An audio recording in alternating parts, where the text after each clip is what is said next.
Hey there, it's Josh Tanner, the interim director for the Gadsden and Etowah County Emergency Management Agency.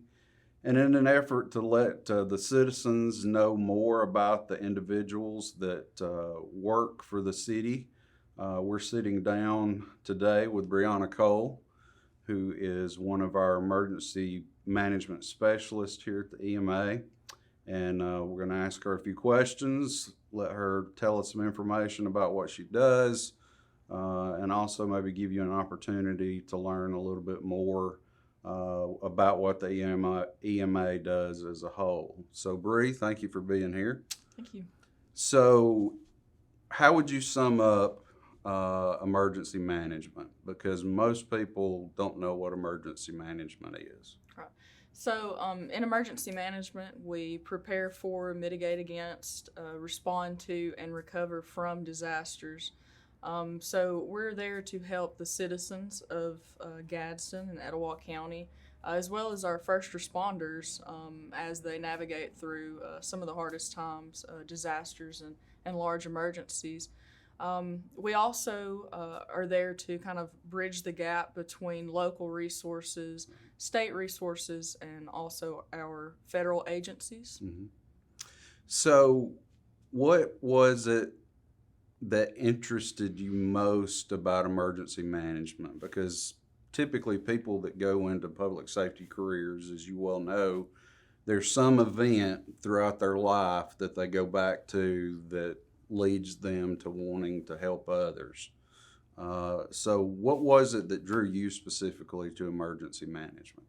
A specific incident, actually. Back in 2000, if you'll remember the Coates Bend tornado in December of 2000, came very close to my neighborhood. And I just remember kind of everything about that day. And it had a lasting effect on me. It was a little bit scary, especially at that age. Sure. But also, very fascinating to me. So from that point onward, I kind of wanted to learn everything about, how to stay safe, how to keep my family safe, and kind of how that whole process works of rebuilding and recovering. So went into geography at Jacksonville State University to study natural hazards, Right. including weather and other events. Then found my way into emergency management, where I could work with natural hazards and also man-made hazards and disasters. So that's kind of what shaped me into that direction. And of course, just getting to serve the community. Right. That in and of itself is a blessing. Well, and that event that you're talking about in December of 2000, I remember it well. We, as the crow flies, don't live that far apart. And so we were actually having our son's 2-year-old birthday party.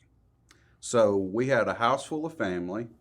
And at the time, a Birmingham meteorologist had zoomed in on the storm itself and highlighted the road that we were on. And so I immediately realized we had a house full of small kids, family. There were about 25 folks in my parents' house, and we were stuffing people under beds and closets and stairwells.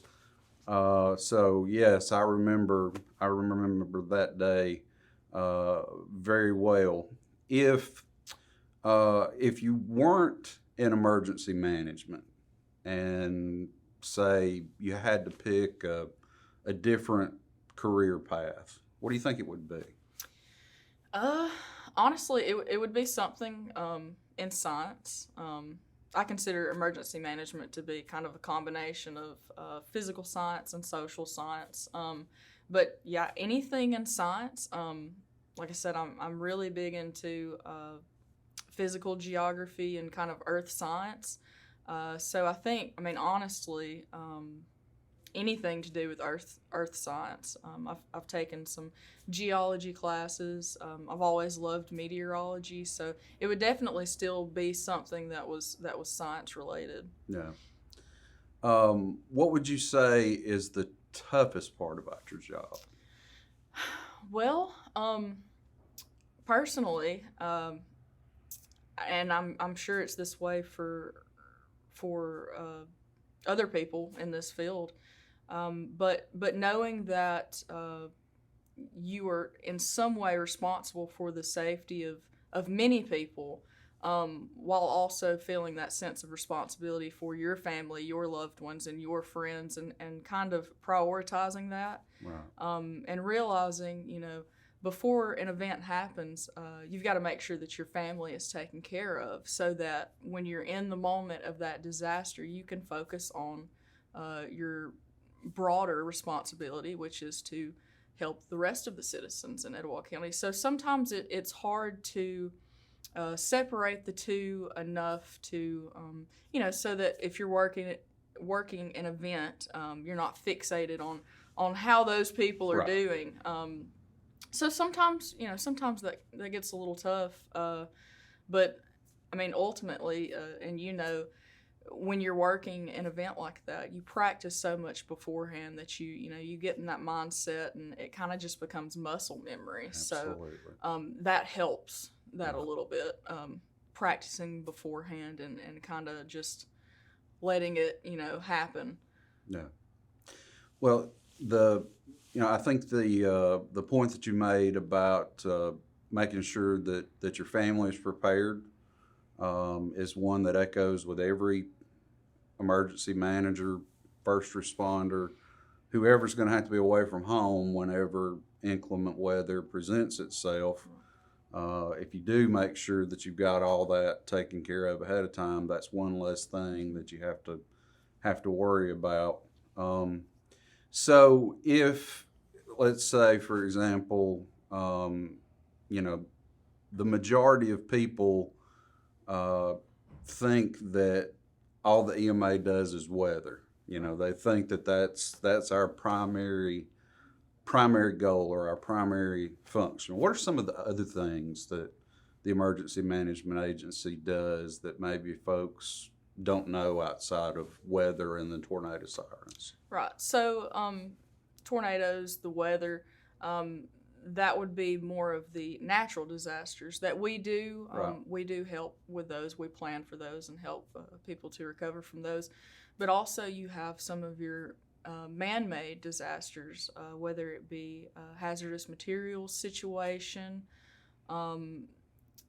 any kind of public safety hazard. Right. Even up to terrorism or that kind of thing. So it's really a broad coverage of any kind of emergency that requires more than just local level response. Sure. We also, other than just responding to those events in non-emergency times, as you know, we plan and plan and plan. Right. And a lot of these plans, they're for the county, they're for the cities and for the counties. But a lot of those are in place as federal regulations. They're things that we need to have in place in order to be eligible for certain funding that we may need to get ready for disasters or to receive assistance after the disaster happens. So, in times of disaster and before disaster, we have many different roles and jobs.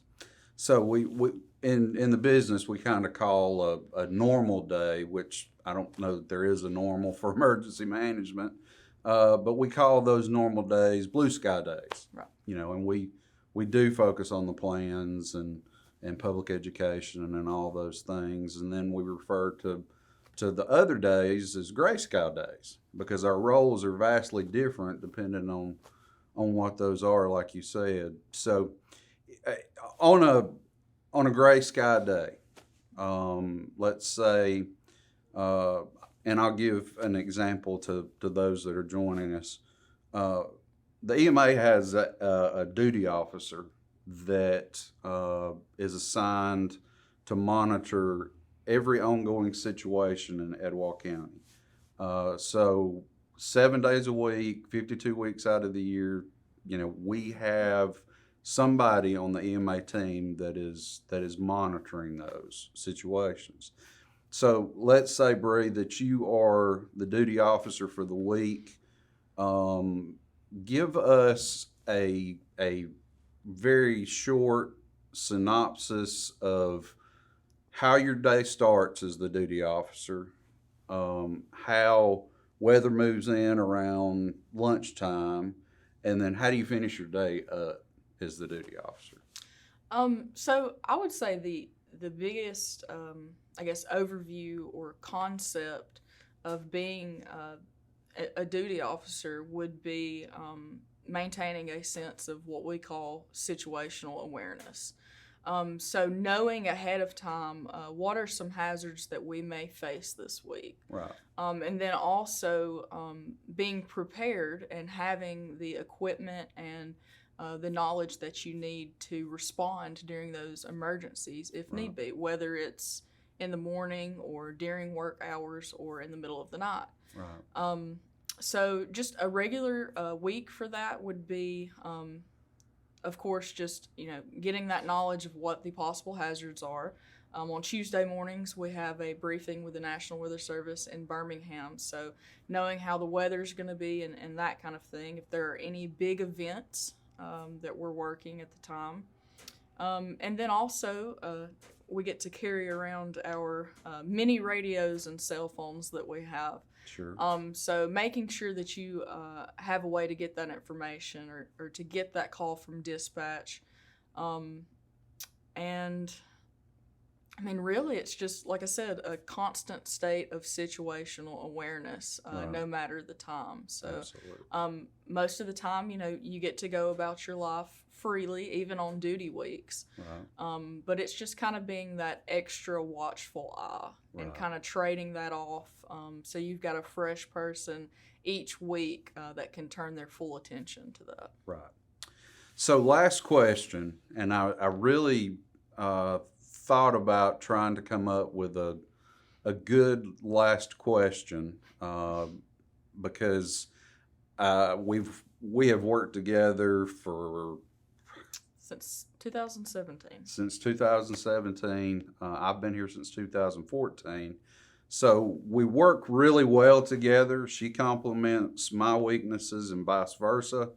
And so I wanted a good way for us to wrap up today's discussion, and I didn't want it to be too corny or too cheesy. So I'm going to ask you a question, and I'll go ahead and tell the folks who are joining us, I know the answer to this question, but I want everybody to hear the answer to this question because some of you are going to be surprised. That I can guarantee. Do we have earthquakes in Etowah County? Absolutely. We're a little further away from the biggest seismic zone in the eastern part of the U.S., but it's definitely, we have several earthquakes, I would say, a month. Now, there's smaller earthquakes, but it is a very real hazard that we plan for. Correct. The New Madrid seismic zone, which is situated in Missouri, it is a real threat to this part of the United States. So, like I said, even some of the smaller hazards or smaller threats that most people don't deem as, worthy of worrying about or planning for, we kind of fill in that spot and think about those things and plan for those things just in case. So. Right.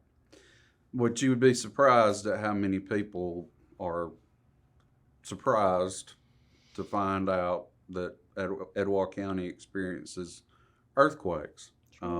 So we want to just thank Bree for taking the time out to come and give us a little bit of a view of what she does and exactly how her role fits in at the EMA. I never miss an opportunity to promote ways that you can be better prepared. The EMA has a website, shelteretowah.com, for times during tornadic weather, as well as that can be used as heating and cooling stations. You can go to that website, get information about whichever hazard you need more information on. In Etowah County, our tornado shelters open up as soon as there's a tornado watch that is issued. And then those shelters open on the website in real time. So the shelter managers are calling us at the EMA, and we're able to, in real time, be able to open up those.